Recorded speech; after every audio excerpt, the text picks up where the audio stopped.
Hello, this is Emily the Crunchy Coach, and this is my final video in my series about preparing for bunion surgery and what to expect after that bunionectomy has been done. Now, I'm specifically talking about people who will be put in a surgical shoe right away, and they'll be able to put their foot on the floor pretty much right after the surgery. It's going to be a little bit different for people who are put in casts because when the cast comes off, varies from doctor to doctor and from procedure to procedure. So in my case, weeks 5 and 6, while you're doing those exercises I talked about in the last video, you should be doing the stretching exercise to get your joint flexible again. You want to get to the point where again you can flex your toe on the floor at like a 90-degree angle. I made a mistake. Week 4. I don't like giving myself pain. Gee, can you relate to that? So even though my podiatrist demonstrated how far to pull my toe back, and it hurt like heck, I wasn't going to make myself hurt that bad. So I would pull my toe back just till it started to hurt, and I would hold it, and I would go forward, and I would hold it, and I would do it. I was doing it religiously, 3 times a day, 10 reps each. Week 6 came around, and week 6 I officially got my surgical shoe off my foot, and I got reprimanded by the nurse and the doctor because my foot was so stiff. I could not even voluntarily move it. I couldn't flex it. I couldn't look at it like I am now and make it go back and forth. It's still very stiff and not going everywhere it's supposed to be, but it moves anyway. Week 6 it wasn't moving. And I was reprimanded, and I was told that I had to be much more aggressive. And I'm telling you, the pain, pulling your toe back for 10 seconds as hard as you can, yeah, it hurts. Now, it does get better after you've been doing it for 2 or 3 weeks. It still hurts, but not as much as it does when you first start. When you first start, it's miserable. And you maybe want to cut your foot off rather than do the exercises. That's how I felt. Just amputate my foot, please. But it does get better, but it still hurts, okay? So when you are told to start doing those exercises, you really need to pull, okay, and make yourself hurt, because that's the only way you're going to make progress and get the flexibility back in your big toe. By weeks 5 and 6, you're going to be your skin is going to be flaking off all over. all the dead, traumatized skin is going to be falling off in huge chunks. I'm exaggerating slightly, but the good thing is you're going to feel way better about walking around. Yes, you're still going to have swelling. Especially you're going to discover, all the way through you're going to discover probably in the evening you have the most swelling, just because, you know, your whole body's tired by that day, so you'll just swell up more quickly.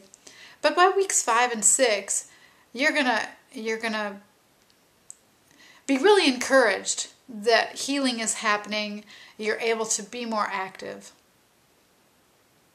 And now that I'm almost done with the series, and I've already well finished talking about weeks 1 and 2, I need to go back, because some of you are wondering about exercise. What do I do for exercise? Well, this is how I did it. My first week, I did nothing. I did nothing. I just let myself rest from the surgery and recover. The second week, I started doing upper body training, just this kind of thing, or, you know, pushing against. I would sit down on the floor and like push my hand against the wall just to get my biceps, my triceps, my trapezoids, all that, you know, keep strength in those. And that was basically my exercise program for weeks 2 and 3. And by week 3, my foot was feeling well enough that I could do leg lifts and resistance stretching. I'm going to do a separate video on this so that you can see exactly what it looks like, but you need to do some sort of exercise for your leg that's not getting any exercise. Leg lifting, some women do floor Pilates movements, the resistance stretching that I'll show you in another video. But the reason you need to do something is some people have a bunionectomy and then their hip muscles atrophy because they don't do any exercise for several weeks. Weeks 2 or 3, start doing something. And then I think it was after I got my shoe off. So week 7 was when I finally actually started doing squats and lunges again. If you're doing the squat right, you're doing it on the heel of your foot anyway, so you shouldn't be bothering the ball of your foot where the surgery is. So, jumping back to weeks 5 or 6, you're going to be able to get into a little more walking, maybe some things, exercises like squats. Your surgical shoe will come off around that time if that's what you've been walking around in. And that's pretty much it. I could continue on forever talking about week 7 and week 8. But basically, you keep doing the toe exercises, and every week or so you notice progress. You notice progress with the flexibility in your toe. You notice progress that you can walk longer, you can stay on your feet longer, you can walk farther before you start to swell or have pain or soreness or whatever. I do want to tell you, if you have to make the decision to have a bunion surgery, most people do not have a nightmarish experience like you will read on forums and blogs and things like that. All right? But it does take a while. It is a slow process for everything to get healed up.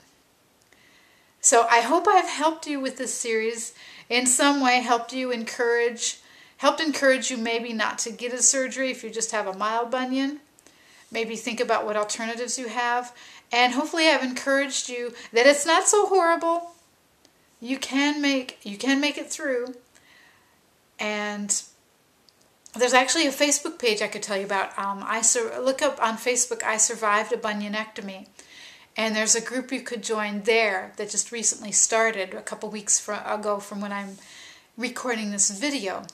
There's a bunch of ladies who have had bunionectomies, and we're talking about our experiences and uploading photos. But it's a great place to get encouragement and support. All right, well, except for I am going to do a video showing you the exercises, but as far as talking about preparing for the actual bunionectomy, I'm done. All right, well, click like if you like this video or subscribe to my channel. Thanks a lot. Take care and be well.